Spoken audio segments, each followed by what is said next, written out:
Let's mic news at 7। प्रधानमंत्री नरेंद्र मोदी ने कहा है कि वैश्विक अस्थिरता और अनिश्चितता के इस दौर में भारत और यूरोप के संबंध स्वर्णिम दौर में प्रवेश कर रहे हैं। फिनलैंड के राष्ट्रपति अलेक्जेंडर स्टब के साथ नई दिल्ली में हुई बैठक के दौरान दोनों नेताओं ने हैदराबाद हाउस में प्रतिनिधिमंडल स्तर की वार्ता की, जहां डिजिटाइजेशन, सस्टेनेबिलिटी, शिक्षा और उच्च तकनीक जैसे क्षेत्रों में कई समझौतों पर हस्ताक्षर हुए। पीएम मोदी ने बताया कि भारत और फिनलैंड मिलकर वर्ल्ड सर्कुलर इकोनॉमी फोरम की मेजबानी करेंगे। एआई, 6G, स्वच्छ ऊर्जा और क्वांटम कंप्यूटिंग में सहयोग बढ़ेगा।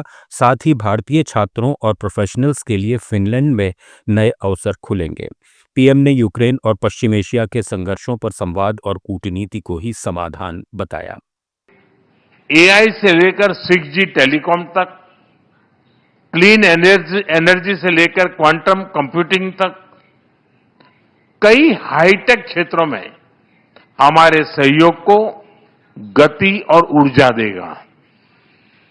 साथ ही डिफेंस, स्पेस, सेमीकंडक्टर और क्रिटिकल मिनरल जैसे की सेक्टर्स में भी साझेदारी और गहरी बढ़ेगी।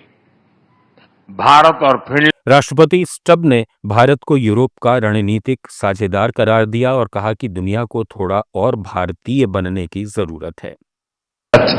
Raisina, I will once again call for a change in the multilateral system where the division of labor and power would reflect today's world, and therefore I think a seat in the UN Security Council for India is of utmost importance.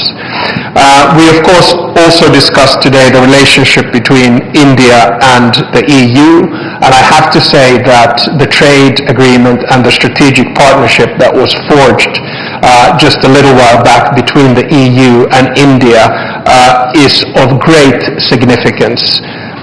When the world is in Rajasthan के पूर्व मुख्यमंत्री अशोक गहलोत ने भारत की विदेश नीति पर सवाल उठाए हैं।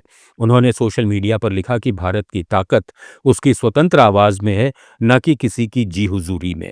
गहलोत ने नेहरू के गुटनिरपेक्ष आंदोलन, इंदिरा गांधी की निडर कूटनीति और 2013 के देवयानी खोबरागड़े मामले का जिक्र करते हुए कहा कि भारत ने कभी महाशक्तियों के दबाव में अपनी संप्रभुता से समझौता नहीं किया। लेकिन उन्होंने मिलन नौसैनिक अभ्यास में भाग लेने वाली ईरानी फ्रिगेट सेना पर अमेरिकी पनडुब्बी के हमले और उसमें होने वाली मौतों पर भारत की रणनीतिक चुप्पी को भारत की साख पर सवाल बताया। गहलोत ने पूछा कि हिंद महासागर का असली रक्षक कहलाने वाला भारत अपनी स्वायत्तता और मेहमान की सुरक्षा को सर्वोपरि क्यों नहीं रख सका? क्या ये कूटनीतिक दबाव का संकेत है? वहीं कांग्रेस नेता पवन खेड़ा ने केंद्र सरकार से पूछा कि जब ये जहाज भारत में आयोजित अभ्यास में शामिल था तो भारत को इस हमले की जानकारी क्यों नहीं थी?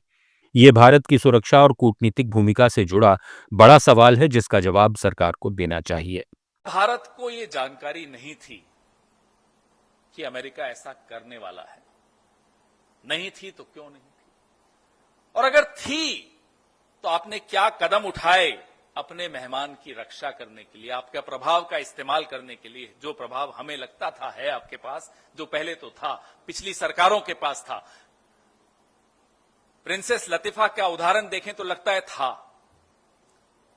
क्या कारण था कि आपको अगर जानकारी थी तब आपने उस जानकारी का इस्तेमाल नहीं किया? राज्यसभा चुनाव को लेकर कांग्रेस ने अपने 6 उम्मीदवारों के नामों का ऐलान कर दिया है। पार्टी ने तेलंगाना से वरिष्ठ नेता अभिषेक मनु सिंघवी और छत्तीसगढ़ से फूलो देवी नेताम को एक बार फिर मैदान में उतारा है। हरियाणा से करमवीर सिंह बौद्ध और हिमाचल प्रदेश से कांगड़ा जिला कांग्रेस कमेटी के अध्यक्ष अनुराग शर्मा को टिकट दिया गया है, जिन्हें मुख्यमंत्री सुखविंदर सिंह सुक्खू का करीबी माना जाता है। वहीं तेलंगाना की दूसरी सीट से वीम नरेंद्र रेड्डी और तमिलनाडु में डीएमके के समर्थन से एम क्रिस्टोफर तिलक को उम्मीदवार बनाया गया है। फूलो देवी नेताम ने कहा कि वे तो एक कार्यकर्ता हैं, कार्यकर्ता के रूप में पार्टी के मार्गदर्शन में ही काम करती रही हैं। उधर ओडिशा में बीजेडी की तरफ से संतृप्त मिश्रा और डॉक्टर दत्तेश्वर होता ने राज्यसभा चुनाव के लिए अपना नामांकन दाखिल किया। न्यूज़ एट 7 में फिलहाल इतना ही। जुड़े रहिए लेट्स माइक के साथ।